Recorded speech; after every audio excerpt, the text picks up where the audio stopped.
ಕನ್ನಡಕ್ಕಾಗಿ ಜನನ, ಕನ್ನಡಕ್ಕಾಗಿ ಮರಣ, ಕನ್ನಡತನಕ್ಕೆ ನಮ್ಮ ಉಸಿರೇ ಚಿರಋಣಿ.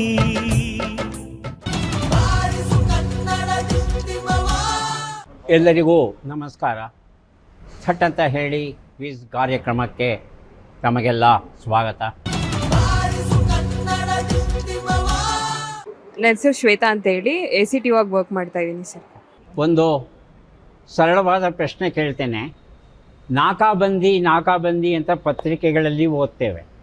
ಈ ನಾಕಾಬಂದಿ ನಮ್ಮ ಕನ್ನಡ ಶಬ್ದ ಅಲ್ಲ. ಆದರೆ ಯಾವ ಭಾಷೆಯಿಂದ ಕನ್ನಡಕ್ಕೆ ಬಂದು ನಮ್ಮ ಕನ್ನಡ ಶಬ್ದವೇ ಆಗಿ ಹೋಗಿದೆ? ಇದು ಹಿಂದಿ ಶಬ್ದವಾ, ಪರ್ಷಿಯನ್ ಶಬ್ದವಾ? ಪರ್ಷಿಯನ್ ಶಬ್ದ ಅಂತ ಹೇಳ್ತಾ ಇದ್ದೀರಿ, ಆದರೆ ವಾಸ್ತವದಲ್ಲಿ ಇದು ಹಿಂದಿ ಶಬ್ದ. ಪೊಲೀಸಿನವರು ಬಂದೋಬಸ್ತು ಮಾಡ್ತಾರೆ, ನಾಕಾಬಂದಿ ಅಂತ ಹೇಳ್ತಾರೆ. ಇದು ಹಿಂದಿ ಭಾಷೆಯಿಂದ ಕನ್ನಡಕ್ಕೆ ಬಂದಿದೆ. ಧನ್ಯವಾದಗಳು. ಪರಿಚಯ: ನನ್ನ ಹೆಸರು ಪ್ರತಿಮಾ ಎಸ್. ನಾನು ಸ್ಟೇಷನ್ ಕಂಟ್ರೋಲರ್, ಟ್ರೈನ್ ಆಪರೇಟರ್ ಆಗಿ ವರ್ಕ್ ಮಾಡ್ತಾ ಇದ್ದೀನಿ BMRCLನಲ್ಲಿ. ನಾಲಾಯಕ್, ನೀನು ನಾಲಾಯಕ್ ಮನುಷ್ಯ, ಪ್ರಯೋಜನವೇ ಇಲ್ಲ, ಬೈತೀವಿ ನಾವು. ಆದರೆ ಈ ನಾಲಾಯಕ್ ಅನ್ನೋದು ನಮ್ಮ ಶಬ್ದ ಅಲ್ಲ, ಬೇರೆ ಕಡೆಯಿಂದ ಬಂತು. ಎಲ್ಲಿಂದ ಬಂತು ಕೇಳ್ಕೊಳ್ಳೋಣ. ಪಾರ್ಸಿ ಅರಬ್ಬಿಂದ ಬಂತ, ಉರ್ದು ಹಿಂದಿಯಿಂದ ಬಂತ? ಉರ್ದು ಹಿಂದಿಯಿಂದ ಬಂದಿದೆ. ಉರ್ದು ಹಿಂದಿ ಸ್ವಲ್ಪ ತಪ್ಪಾಯಿತು. ಪಾರ್ಸಿ ಮತ್ತು ಅರಬ್ ಮೂಲದಿಂದ ನಾಲಾಯಕ್ ಅನ್ನೋ ಶಬ್ದ ಕನ್ನಡಕ್ಕೆ ಬಂದಿದೆ. ಧನ್ಯವಾದಗಳು. ನಮಸ್ತೆ ಸರ್, ನನ್ನ ಹೆಸರು ಹರೀಶ್ ಮೂರ್ತಿ ಅಂತ, SCT ವರ್ಕ್ ಮಾಡ್ತಾ ಇದ್ದೀನಿ. ಪಟ್ಟಾಂಗ ಹೊಡೆಯೋದು ಅಂತ ಹೇಳ್ತಾರೆ. ಯಾವುದಾದ್ರು ಮದುವೆಗೋ ಮುಂಜಿಗೋ ಹೋಯ್ತು ಅಂದರೆ ಚೆನ್ನಾಗಿ ಊಟ ಆದಮೇಲೆ ಪಟ್ಟಾಂಗ ಹೊಡೆಯೋದು ಅಂದರೆ ಹರಟೆ ಹೊಡೆಯೋದು ಜೋರಾಗಿ. ಪಟ್ಟಾಂಗ ಜನಪ್ರಿಯ ಶಬ್ದ ಕನ್ನಡದಲ್ಲಿ, ಆದರೆ ಕನ್ನಡ ಶಬ್ದ ಅಲ್ಲ. ಇದು ಯಾವ ಭಾಷೆಯಿಂದ ಕನ್ನಡಕ್ಕೆ ಬಂತು? ಕೊಡವ ಭಾಷೆಯಿಂದ ಬಂತ, ತುಳು ಭಾಷೆಯಿಂದ ಬಂತ? ತುಳು ಭಾಷೆ ಉತ್ತರ ಸರಿಯಾಗಿದೆ. ತುಳುವಿನ ಪಟ್ಟಾಂಗವನ್ನು ನಮ್ಮದೇ ಶಬ್ದವನ್ನಾಗಿ ನಾವು ಮಾಡಿಕೊಂಡು ಇವತ್ತು ಬಳಸ್ತಾ ಇದ್ದೇವೆ. ನನ್ನ ಹೆಸರು ರಾಜೇಶ್, ನಾನು SCT ವರ್ಕ್ ಮಾಡ್ತಾ ಇದ್ದೀನಿ. ರಸೀದಿ ಅಂದರೆ ಗೊತ್ತೇನಪ್ಪ? ಹಾಂ ಸರ್, ಗೊತ್ತು. ಏನಾದರೂ ಒಂದು ಕೊಂಡ್ಕೋತೇವೆ ಅಲ್ವಾ? ಕೊಂಡ್ಕೊಂಡ ಮೇಲೆ ಅವರು ನಮಗೆ ಇಂತಿಂಥ ವಸ್ತುವನ್ನು ಈ ಪ್ರಮಾಣದಲ್ಲಿ ಕೊಂಡ್ಕೊಂಡಿದ್ದಾರೆ, ಅದಕ್ಕೆ ಇಷ್ಟು ಬೆಲೆ ಆಗಿದೆ ಅಂತ ಹೇಳಿ ಒಂದು ರಸೀದಿ ಕೊಡ್ತಾರೆ. ಗೊತ್ತಲ್ವಾ ಅದು? ಆದರೆ ಈ ರಸೀದಿ ಅನ್ನೋ ಶಬ್ದ ನಮ್ಮದಲ್ಲ, ಬೇರೆ ಭಾಷೆಯಿಂದ ಬಂತು. ಯಾವ ಭಾಷೆಯಿಂದ ಬಂತು? ಇಂಗ್ಲೀಷಿಂದ, ಹಿಂದಿಯಿಂದ? English sir. ಇಂಗ್ಲೀಷಿಂದ ಬಂದಿದೆ. ಉತ್ತರ ಸರಿ. ರೆಸಿಪ್ಟ್ ಅಂತ ಹೇಳ್ತೇವೆ, ಕೇಳಿದ್ದೀರಲ್ವಾ? Yes sir. ಇಂಗ್ಲೀಷಲ್ಲಿ ರೆಸಿಪ್ಟ್ ಅಂತ ಹೇಳ್ತೇವೆ. ಆ ರೆಸಿಪ್ಟ್ ಅನ್ನೋ ಶಬ್ದವನ್ನೇ ಸ್ವಲ್ಪ ಬದಲಾವಣೆ ಮಾಡಿಕೊಂಡು ರಸೀದಿ ಮಾಡಿ ಕನ್ನಡದಲ್ಲಿ ನಾವು ಬಳಸ್ತಾ ಇದ್ದೇವೆ. ಯಾವುದೇ ಒಂದು ಭಾಷೆ ಬೆಳಿಬೇಕಾದ್ರೆ ಬೇರೆ ಬೇರೆ ಶಬ್ದಗಳನ್ನು ಸೇರಿಸ್ಕೊಂಡು ಬೆಳಿಬೇಕಾಗುತ್ತೆ. ಕನ್ನಡ ಹಾಗೆ ಬೆಳೀತಾ ಬಂದಿದೆ ನೋಡಿ. ಇಂಗ್ಲೀಷಿನ ರೆಸಿಪ್ಟ್ ರಸೀದಿ ಆಗಿದೆ. ಧನ್ಯವಾದಗಳು. ನನ್ನ ಹೆಸರು ಶರಣ್ ಬಸಪ್ಪ. ರೈಲು ಚಾಲಕರ ಕೆಲಸ ಮಾಡ್ತಾಯಿದ್ದೀನಿ ಸರ್. ಒಂದು ಭಾವಗೀತೆಯ ಸಾಲನ್ನು ಹೇಳ್ತೇನೆ. ವನಸುಮದಳಿನ ಜೀವನವು ವಿಕಸಿಸುವಂತೆ ಅಂತ ಆರಂಭವಾಗುತ್ತೆ. ಈ ಭಾವಗೀತೆಯನ್ನು ಯಾರು ಬರೆದರೋ? KS ನರಸಿಂಹಸ್ವಾಮಿಗಳ ಅಥವಾ DV ಗುಂಡಪ್ಪನವರ? ನರಸಿಂಹಸ್ವಾಮಿ ಅನ್ನೋದು ಸ್ವಲ್ಪ ತಪ್ಪಾದ ಉತ್ತರ. DV ಗುಂಡಪ್ಪ ಅವರು ಬರೆದಂಥ ಭಾವಗೀತೆ. ಬಹಳ ಜನಪ್ರಿಯವಾದ ಅರ್ಥವತ್ತಾದ ಭಾವಗೀತೆ. ಧನ್ಯವಾದಗಳು. Okay sir, thank you sir. Om Prakash ಅಂತ MT ವರ್ಕ್ ಮಾಡ್ತಾ ಇದ್ದೀನಿ ಸರ್. ಒಂದು ಶಿಶುಗೀತೆ ಇದೆ. ಆ ಶಿಶುಗೀತೆಯ ಸಾಲನ್ನು ಹೇಳ್ತೇನೆ. ಅಜ್ಜನ ಕೋಲಿದು ನನ್ನಯ್ಯ ಕುದುರೆ, ಹೆಜ್ಜೆಗೂ ಕುಣಿಯುವ ಕುದುರೆ. ಯಾರು ಬರೆದ್ರು ಅಂತ ತಿಳ್ಕೊಬೇಕು ನಾವು. ಸಿದ್ದಣ್ಣ ಮಸಳಿ ಬರೆದ್ರ? ಸಿದ್ದಯ್ಯ ಪುರಾಣಿಕರು ಬರೆದ್ರ? ಸಿದ್ದಯ್ಯ ಪುರಾಣಿಕರು ಬರೆದದ್ದು ಉತ್ತರ ಸರಿಯಾಗಿದೆ. ಅಭಿನಂದನೆಗಳು. ಸರ್, ನನ್ನ ಹೆಸರು ರಾಜು ಪದಂಗಿ ಅಂತ, ರೋಲಿಂಗ್ ಸ್ಟೋಕ್ ವಿಭಾಗದಿಂದ ಮೇನ್ ಲೈನ್ ಸ್ಟಾಫ್ ಆಗಿ ವರ್ಕ್ ಮಾಡ್ತಾ ಇದ್ದೀನಿ ಸರ್. ರಾಷ್ಟ್ರ ಪ್ರಶಸ್ತಿಯನ್ನು ಪಡೆದ ಫಣಿಯಮ್ಮ ಚಿತ್ರಕ್ಕೆ ಯಾರು ಕಥೆಯನ್ನು ಒದಗಿಸಿದರು? MK ಇಂದಿರಾನ, ತ್ರಿವೇಣಿಯವರ? MK Indira sir. MK Indira ಅನ್ನೋದು ಸರಿಯಾದ ಉತ್ತರ. ಇದು ಕಾಲ್ಪನಿಕ ಕಾದಂಬರಿ ಅಲ್ಲ. ಅವರ ಕುಟುಂಬದಲ್ಲಿದ್ದಂಥ ಓರ್ವ ಹಿರಿಯರನ್ನು ಕುರಿತು ಬರೆದಂಥ ಕಾದಂಬರಿ, ವಾಸ್ತವಿಕತೆಯನ್ನು ಆಧರಿಸಿದಂಥ ಕಾದಂಬರಿ, ಅದ್ಭುತ ಕಾದಂಬರಿ, ಅದ್ಭುತ ಚಿತ್ರ. ಧನ್ಯವಾದಗಳು. ನನ್ನ ಹೆಸರು ಅನಂತ ಅಂತ, SCTO ಆಗಿ ವರ್ಕ್ ಮಾಡ್ತಾ ಇದ್ದೀನಿ. ವಿಜಯನಗರ ಅರಸರ ಕಾಲದಲ್ಲಿ ಬೆಂಗಳೂರು ನಗರಕ್ಕೆ ಯಾವ ಹೆಸರನ್ನು ಕೊಟ್ಟಿದ್ರು ಗೊತ್ತಿದೆಯಾ? Option sir. ವಿಜಯನಗರ ಅರಸರ ಕಾಲದಲ್ಲಿ ಬೆಂಗಳೂರು ನಗರಕ್ಕೆ ಒಂದು ವಿಶೇಷವಾದ ಹೆಸರನ್ನು ಕೊಟ್ಟಿದ್ದರು. ಅದು ಯಾವುದು? ಆಯ್ಕೆಗಳು ಬೇಕಾ?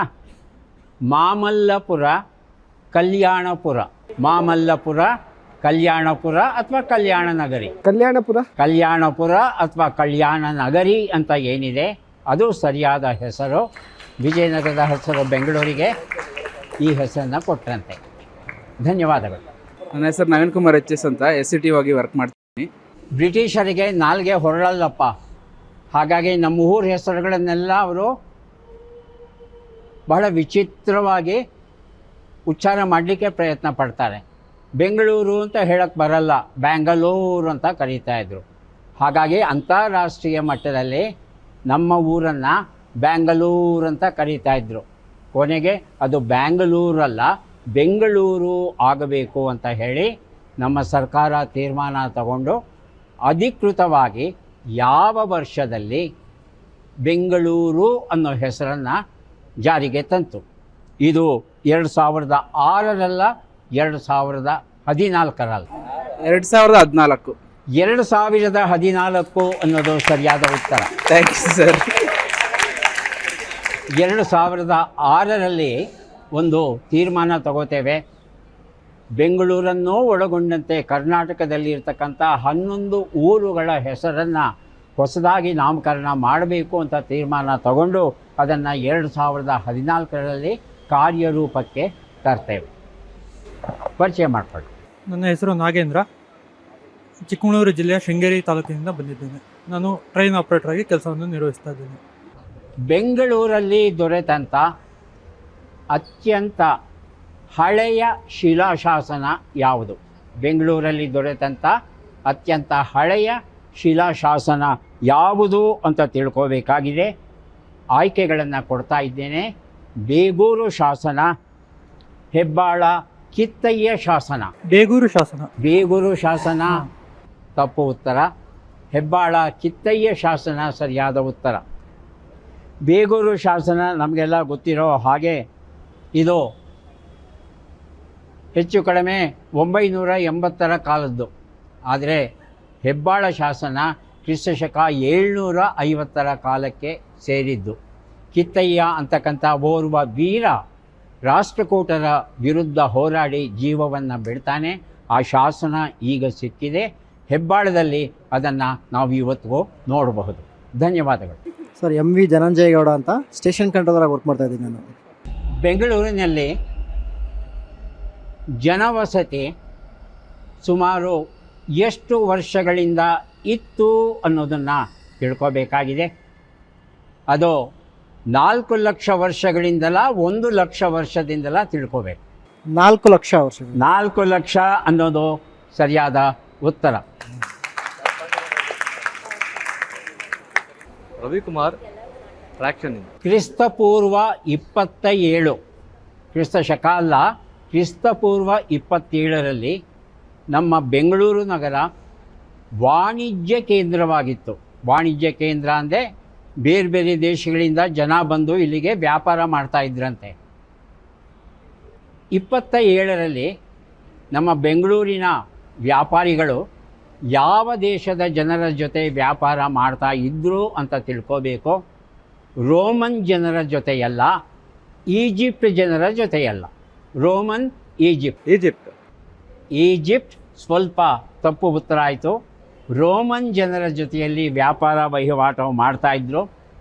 ಯಶವಂತಪುರದಲ್ಲಿ ಮತ್ತು HALಲ್ಲಿ ನೆಲ ಅಗಿತಾ ಇರಬೇಕಾದ್ರೆ ಆ ರೋಮನ್ನರ ನಾಣ್ಯಗಳು, ಟೈಬೀರಿಯಸ್ ಮತ್ತು ಕ್ಲಾಡಿಯಸ್ ಅಂತ 2 ಅರಸರು ಬರ್ತಾರೆ. ಅವರ ಕಾಲದಲ್ಲಿ ನಿರ್ಮಾಣವಾದಂಥ ಆ ಟಂಕಿಸಿದಂಥ ನಾಣ್ಯಗಳು ಏನಿದೆ ಅದು ಯಶವಂತಪುರದಲ್ಲಿ ದೊರೆತಿದೆ. HALಲ್ಲಿ ಏರ್ಪೋರ್ಟ್ ಇದೆಯಲ್ಲ, ಆ ಏರ್ಪೋರ್ಟನ್ನು, ಆ ರನ್ವೇಯನ್ನು ನಿರ್ಮಿಸಬೇಕಾದ್ರೆ ಆ ನಾಣ್ಯಗಳು ದೊರೆತಿವೆ.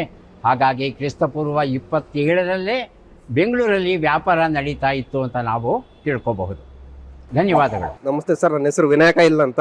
ನಾವು SCTO ಕ್ಯಾಂಡಿಡೇಟ್ ಆಗಿ ವರ್ಕ್ ಮಾಡ್ತಾ ಇದ್ದೀವಿ. ಬೆಂಗಳೂರಲ್ಲಿ ತಮಿಳಿಗರು ಸಾಕಷ್ಟು ಜನ ಇದ್ದಾರೆ. ಇವರು ಯಾವಾಗ ತಮಿಳುನಾಡಿಂದ ಕರ್ನಾಟಕಕ್ಕೆ ಬಂದರು ಅನ್ನೋದನ್ನು ತಿಳ್ಕೊಳ್ಳೋ ಕುತೂಹಲ ಎಲ್ಲರಿಗೂ ಇರುತ್ತೆ. ಕ್ರಿಸ್ತಶಕ 1004ನೇ ವರ್ಷದಲ್ಲಿ ತಮಿಳರ ಯಾವ ಅರಸ ಬೆಂಗಳೂರು ಮತ್ತು ಸುತ್ತಮುತ್ತಲಿನ ಪ್ರದೇಶವನ್ನು ಗೆದ್ದುಕೊಂಡ ಮೇಲೆ ಅಷ್ಟೂ ತಮಿಳಿಗರು ಇಲ್ಲಿಗೆ ಬಂದು ನೆಲೆಸ್ತಾರೆ. ಆ ರಾಜ ಯಾರು ಅಂತ ತಿಳ್ಕೋಬೇಕು. ವೀರಪಾಂಡ್ಯ ಕಟ್ಟಬೊಮ್ಮನ್ನ ಅಥವಾ ರಾಜರಾಜ ಚೋಳನ? ರಾಜರಾಜ ಚೋಳ ಉತ್ತರ ಸರಿಯಾಗಿದೆ. Thank you sir. Pavan Kumar ಅಂತ, ನಾನು ಸ್ಟೇಷನ್ ಕಂಟ್ರೋಲರ್ ಟ್ರೈನ್ ಆಪರೇಟರ್ ಆಗಿ ಕೆಲಸ ಮಾಡ್ತೀನಿ ಮೆಟ್ರೋದಲ್ಲಿ. 1004ರಲ್ಲಿ ಕ್ರಿಸ್ತಶಕ 1004ರಲ್ಲಿ ರಾಜರಾಜ ಚೋಳ ಬೆಂಗಳೂರು ಮತ್ತು ಸುತ್ತಮುತ್ತಲಿನ ಪ್ರದೇಶವನ್ನೆಲ್ಲ ಗೆದ್ದು ತಮಿಳರು ಬಂದು ಇಲ್ಲಿ ನೆಲೆಸೋದಕ್ಕೆ ಅವಕಾಶ ಮಾಡಿಕೊಟ್ಟ. ಅದು ನಮಗೆ ಗೊತ್ತಿರುವಂಥ ವಿಚಾರ. ಆದರೆ 1117ರಲ್ಲಿ ತಮಿಳರು ಗೆದ್ದಿದ್ದರಲ್ಲ ಬೆಂಗಳೂರು ಮತ್ತು ಸುತ್ತಮುತ್ತಲಿನ ಪ್ರದೇಶವನ್ನು, ಅದನ್ನು ಗೆದ್ದುಕೊಂಡು ತಮಿಳರನ್ನು ವಾಪಸ್ ಅವರ ಊರಿಗೆ ಕಳಿಸ್ತಾರೆ. ಆ ಅರಸ ಯಾರು ಅಂತ ತಿಳ್ಕೋಬೇಕಾಗಿದೆ. ಆ ಅರಸ ಕೃಷ್ಣದೇವರಾಯನ ಅಥವಾ ವಿಷ್ಣುವರ್ಧನ? ಕೃಷ್ಣದೇವರಾಯ? ವಿಷ್ಣುವರ್ಧನ ಉತ್ತರ ಸರಿಯಾಗಿದೆ. ಯಾಕಿಷ್ಟು ಕಷ್ಟಪಡ್ತೀರಪ್ಪ? ಮಗಳೇ, ಇಷ್ಟು ಕಷ್ಟಪಟ್ಟು ದುಡಿದ್ರೇನೆ ಎಲ್ಲರಿಗೂ ಆಹಾರ ಸಿಗೋದು. ಆಗ ಯಾರಿಗೂ ತೊಂದರೆ ಆಗಲ್ಲ. ಆದ್ರೆ ನಿಮಗೇನಾದ್ರೂ ತೊಂದರೆ ಆದ್ರೆ? ಕ್ಷೇಮ ಸುಕೃತಿ ಕ್ರಾಪ್ ಇನ್ಶೂರೆನ್ಸ್ ಕಾಲ್ ಮಾಡಿ ಮತ್ತು ಈಗ 100ಕ್ಕೂ ಹೆಚ್ಚು ಬೆಳೆಗಳಿಗೆ ಪ್ರತಿ ಎಕರೆಗೆ 499 ರೂಪಾಯಿಗೆ ವಿಮೆ ಪಡೆಯಿರಿ. ಕ್ಷೇಮ ಜನರಲ್ ಇನ್ಶೂರೆನ್ಸ್.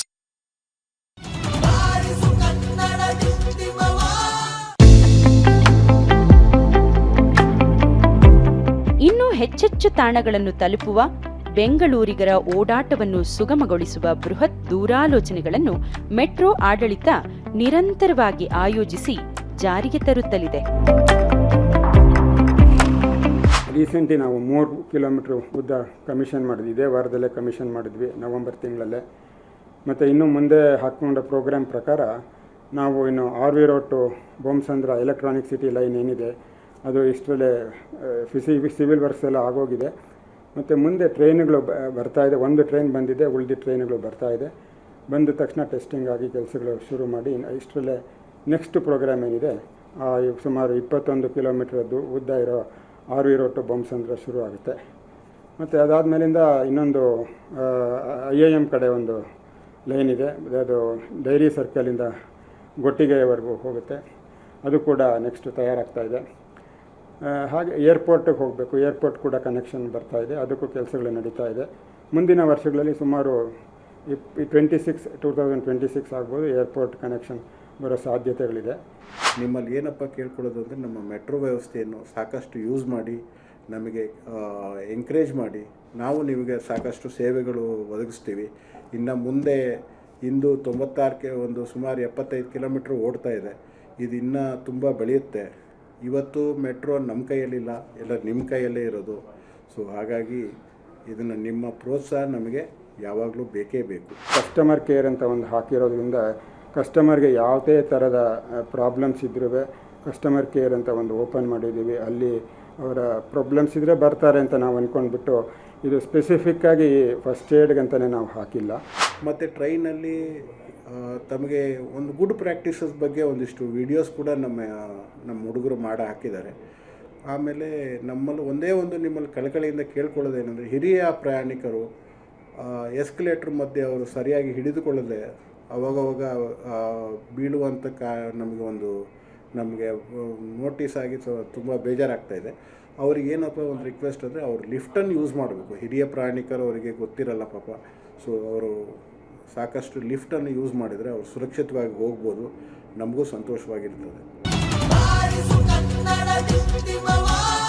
ನನ್ನ ಹೆಸರು ಪಂಕಜ ಅಂತ. ನಾನು ನಮ್ಮ ಮೆಟ್ರೋದಲ್ಲಿ SCTO ಆಗಿ ವರ್ಕ್ ಮಾಡ್ತಾ ಇದ್ದೀನಿ.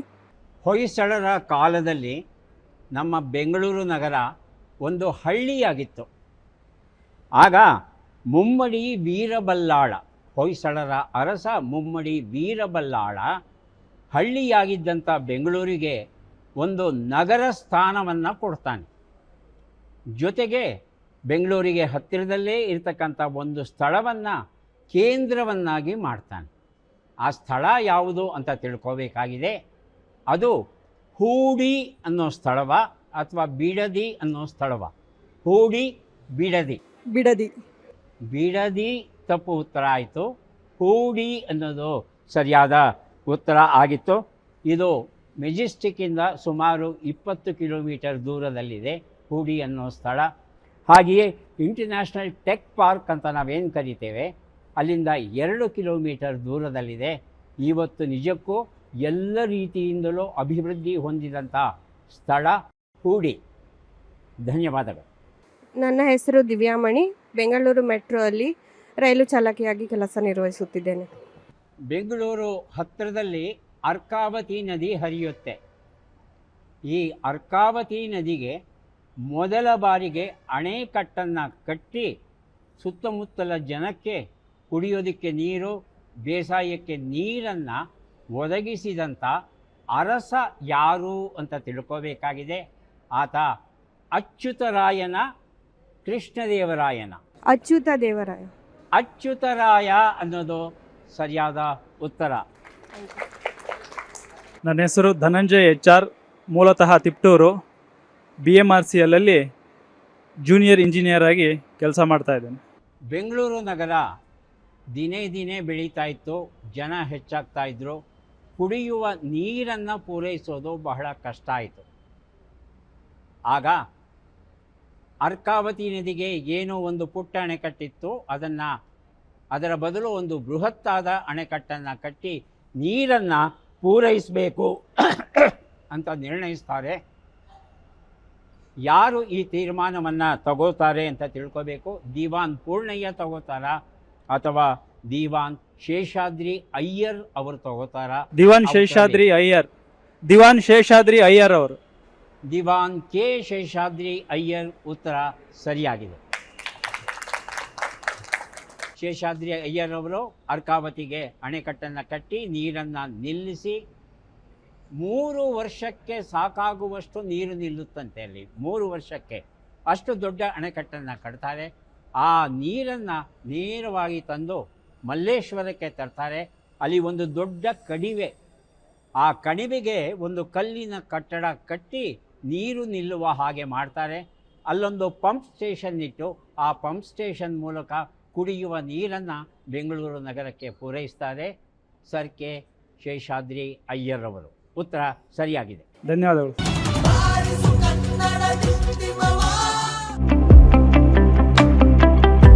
ನಮ್ಮ ವಾಹನ ದಟ್ಟಣೆ ನಿಧಾನವಾಗಿಯಾದರೂ ಕಡಿಮೆಯಾಗುತ್ತಾ ಬರಲಿ. ಮಾಲಿನ್ಯರಹಿತ ಸುಂದರ ನಗರ ನಮ್ಮೆಲ್ಲರದ್ದಾಗಲಿ. ಮಾಲಿನ್ಯ ಏನಿದೆ ಅದು ಮಾಲಿನ್ಯ ಕಮ್ಮಿ ಆಗಿದೆ ಅಂತ ರಿಸರ್ಚ್ ಮಾಡಿದರು. ಅದರಲ್ಲಿ ಸ್ವಲ್ಪ ಮಟ್ಟಿಗೆ ಕಮ್ಮಿ ಆಗಿದೆ ಅಂತ ಕಂಡು ಬಂದಿತ್ತು. ಆದರೆ ಪೂರ್ತಿ ಡೀಟೇಲ್ಡ್ ಸ್ಟಡಿ ಇನ್ನೂ ಮಾಡಿಲ್ಲ ನಾವು. ಬಟ್ ನಾವು ಅಂದ್ಕೊಂಡಿರೋದು ಅದ್ರ ಜೊತೆಗೇ ಬೇರೆ ರೋಡ್ ವೆಹಿಕಲ್ಸ್ ಜಾಸ್ತಿ ಆಗ್ತಾಯಿದೆ. ಆದರೂ ಮೆಟ್ರೋಗೂ ಜನ ಬರ್ತಾ ಇದ್ದಾರೆ. ಬೆಂಗಳೂರಲ್ಲಿ ಡೈನಮಿಕ್ ಸಿಟಿ ಆಗಿರೋದ್ರಿಂದ ತುಂಬ ಜನ ಬರ್ತಿರೋದ್ರಿಂದ ಎಕ್ಸಾಕ್ಟಾಗಿ ಈ ಥರ ಆಗುತ್ತೆ, ಇದರಿಂದ ಕಮ್ಮಿ ಆಗುತ್ತೆ, ಜಾಸ್ತಿ ಆಗುತ್ತೆ ಅಂತ ಹೇಳೋಗಿಲ್ಲ. ಬಟ್ ಆದರೂ ಕೂಡ ಟ್ರಾನ್ಸ್ಪೋರ್ಟೇಷನಲ್ಲಿ ಜನಗಳು ಬರ್ತಾ ಇರೋದ್ರಿಂದ ಅವರಷ್ಟು ಎಷ್ಟು ರೋಡ್ ವೆಹಿಕಲ್ಸಲ್ಲಿ ಹೊಗೆ ಬರ್ತಾ ಇತ್ತೋ ಅದೆಲ್ಲ ಕಮ್ಮಿ ಆಗಿರೋದು ನಿಜ. ಅದು ಖಂಡಿತ. ಸರ್, ನಮ್ಮ ಮೆಟ್ರೋ ನಿಜಕ್ಕೂ ನಮ್ಮ ಹೆಮ್ಮೆಯ ಮೆಟ್ರೋ ಆಗಿದೆ. ಬಹಳ ಅಭಿಮಾನದಿಂದ ಮೆಟ್ರೋವನ್ನು ನಾವು ನೆನೆಸ್ಕೋತೇವೆ. ಅದ್ಭುತವಾದ ಸೇವೆಯನ್ನು ತಾವು ಸಲ್ಲಿಸ್ತಾ ಇದ್ದೀರಿ. ಆ ಸೇವೆ ಸಾಧ್ಯವಾದಷ್ಟು ಬೇಗ ವಿಸ್ತಾರಗೊಳ್ಳಲಿ ಅಂತ ನಮ್ಮ ಆಸೆ. ತಾವು ಮಾಡ್ತಾ ಇರೋ ಈ ಅದ್ಭುತ ಕೆಲಸಕ್ಕೆ ಪ್ರೀತಿಯಿಂದ ನಮ್ಮ ಕೇಂದ್ರದ ಪರವಾಗಿ 2 ಪುಸ್ತಕಗಳನ್ನು ಕೊಡ್ತಾ ಇದ್ದೇವೆ. ದಯವಿಟ್ಟು ಸ್ವೀಕರಿಸಿ. ಅಭಿನಂದನೆಗಳು. ನಮ್ಮ ಮೆಟ್ರೋ ರೈಲು ಬೆಂಗಳೂರಿನ ಎಲ್ಲಾ ಭಾಗಗಳಿಗೂ ಆದಷ್ಟು ಬೇಗ ತಲುಪಲಿ ಎಂಬುದು ದೂರದರ್ಶನ ಚಂದನ ವಾಹಿನಿಯ ಆಶಯ. ಯಾಕಿಷ್ಟು ಕಷ್ಟಪಡ್ತೀರಪ್ಪ? ಮಗಳೇ, ಇಷ್ಟು ಕಷ್ಟಪಟ್ಟು ದುಡಿದ್ರೇನೆ ಎಲ್ಲರಿಗೂ ಆಹಾರ ಸಿಗೋದು. ಆಗ ಯಾರಿಗೂ ತೊಂದರೆ ಆಗಲ್ಲ. ಆದ್ರೆ ನಿಮಗೇನಾದ್ರೂ ತೊಂದರೆ ಆದ್ರೆ? ಕ್ಷೇಮ ಸುಕೃತಿ ಕ್ರಾಪ್ ಇನ್ಶೂರೆನ್ಸ್. ಕಾಲ್ ಮಾಡಿ ಮತ್ತು ಈಗ 100ಕ್ಕೂ ಹೆಚ್ಚು ಬೆಳೆಗಳಿಗೆ ಪ್ರತಿ ಎಕರೆಗೆ 499 ರೂಪಾಯಿಗೆ ವಿಮೆ ಪಡೆಯಿರಿ. ಕ್ಷೇಮ ಜನರಲ್ ಇನ್ಶೂರೆನ್ಸ್. ಪದ ಪದ ಕಟ್ಟು ಪದ ಬೀದೂರು ರಘುನಂದನ್ ಬರೆದಂಥ ಪುಸ್ತಕ ಕೊಟ್ಟಿದ್ದೇವೆ. ಕಥಾ ಸಂಗಮ ದಯವಿಟ್ಟು ಸ್ವೀಕರಿಸಿ. ನನ್ನದೇ ಹಾಡು ಕವನ ಸಂಕಲನ, ಕುರುಡು ಕಂದೀಲು ಗಜಲ್ ಸಂಕಲನ, ಶೂನ್ಯದಿಂದ ತತ್ತ, ಕ್ಯಾಥರೀನಾ ಏನಾದಳು ಪದ್ಮರಾಜ ದಂಡಾವತಿ ಬರೆದಂಥ ಪುಸ್ತಕ, ಆಧುನಿಕತೆ ಎಂಬ ಮಾಯಾ ಕತ್ತರಿ ಜ್ಞಾನೋದಯ ಮಕ್ಕಳ ಕಥಾ ಸಂಕಲನ, ಕುವೆಂಪು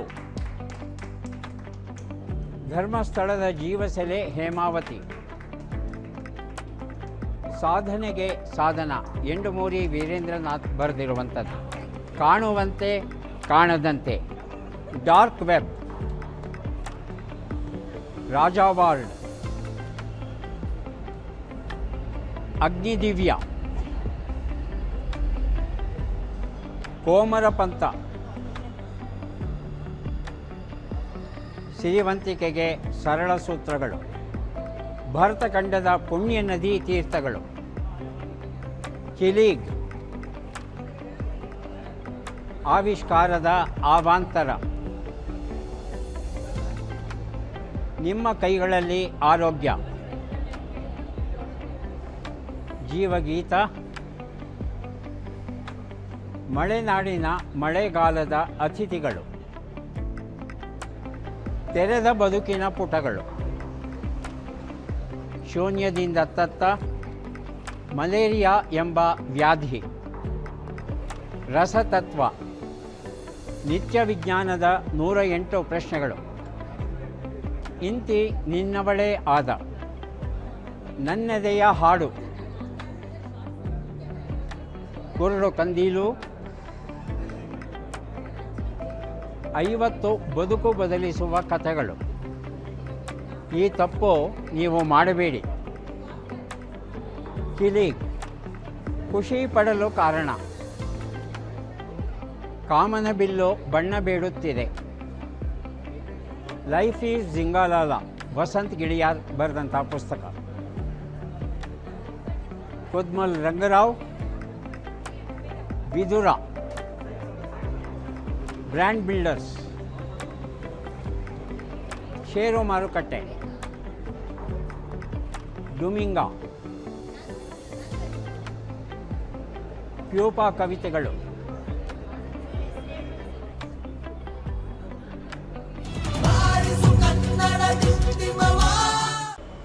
ವೀಕ್ಷಕರೇ, ಇದುವರೆಗೂ ತಾವು ಥಟ್ ಅಂತ ಹೇಳಿ ವಿಶೇಷ ಕ್ವಿಜ್ ಕಾರ್ಯಕ್ರಮವನ್ನು ನೋಡಿದ್ರಿ. ಬೆಂಗಳೂರಿನ ಮೆಟ್ರೋ ಕಾರ್ಮಿಕರ ಜೊತೆ ಮೆಟ್ರೋ ರೈಲಿನಲ್ಲಿ ಓಡಾಡ್ತಾ ಕನ್ನಡದ ಬಗ್ಗೆ ಒಂದಷ್ಟು ಮಾಹಿತಿಯನ್ನು ತಿಳ್ಕೊಂಡ್ವಿ. ಮೆಟ್ರೋ ರೈಲು ಬಂದ ಮೇಲೆ ಬೆಂಗಳೂರು ನಗರದ ಸಂಚಾರ ದಟ್ಟಣೆ ಏನಿದೆ ಸ್ವಲ್ಪ ಮಟ್ಟಿಗೆ ಸುಧಾರಿಸಿದೆ ಅಂತ ನಾವು ಹೇಳಬಹುದು. ಅನೇಕ ಜನ ಸಂತೃಪ್ತಿಯನ್ನು ವ್ಯಕ್ತಪಡಿಸಿದ್ದಾರೆ ಮೆಟ್ರೋ ರೈಲು ವ್ಯವಸ್ಥೆ ಬಗ್ಗೆ. ಈ ಮೆಟ್ರೋ ರೈಲು ವ್ಯವಸ್ಥೆ ಇನ್ನೂ ಸುಧಾರಣೆಯಾಗಬೇಕಾಗಿದೆ ಅನ್ನೋದರಲ್ಲಿ ಅನುಮಾನ ಇಲ್ಲ. ಇನ್ನೂ ಮೆಟ್ರೋ ರೈಲಿನ ಜಾಲ ಬೆಳೀಬೇಕಾಗಿದೆ. ಕಾಲಕ್ರಮೇಣ ಒಂದೊಂದೇ ಹಂತಗಳನ್ನು ಕ್ರಮಿಸ್ಕೊಂಡು ಬರ್ತಾ ಇದ್ದಾರೆ. ಮೆಟ್ರೋ ರೈಲಿನ ಜೊತೆ ಸಿಬ್ಬಂದಿಯ ಜೊತೆ ನಾವೆಲ್ಲ ಸಹಕರಿಸೋಣ. ಸದಾ ಒತ್ತಡದಲ್ಲಿ ಅವರು ಕೆಲಸ ಮಾಡ್ತಾ ಇರ್ತಾರೆ. ಹಾಗಾಗಿ ವಿನಾಕಾರಣ ಕೋಪ ತೋರಿಸೋ ಬದಲು ಒಂದಷ್ಟು ತಾಳ್ಮೆಯನ್ನು ನಾವೂ ಬೆಳೆಸ್ಕೊಂಡ್ರೆ ನಮ್ಮ ಪ್ರಯಾಣ, ನಮ್ಮ ಬದುಕು ಚೆನ್ನಾಗಿರುತ್ತೆ ಅಲ್ವಾ?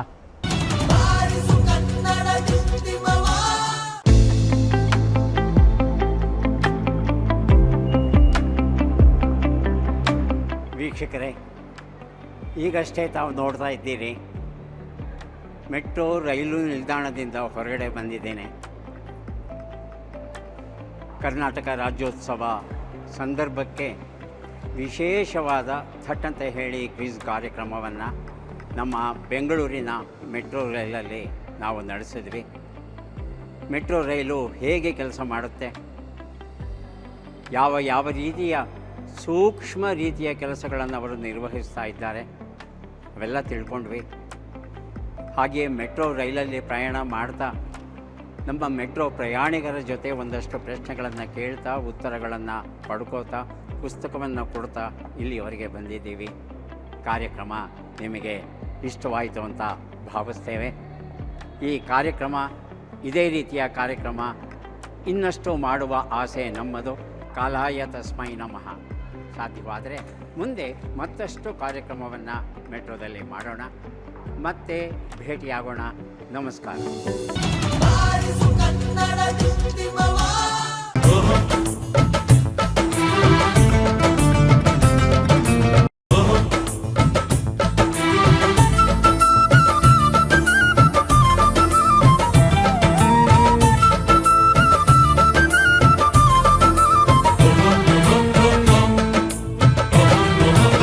ಕನ್ನಡಕ್ಕಾಗಿ ಜನನ, ಕನ್ನಡಕ್ಕಾಗಿ ಮರಣ, ಕನ್ನಡತನಕ್ಕೆ ನಮ್ಮ ಉಸಿರೇ ಚಿರಋಣಿ.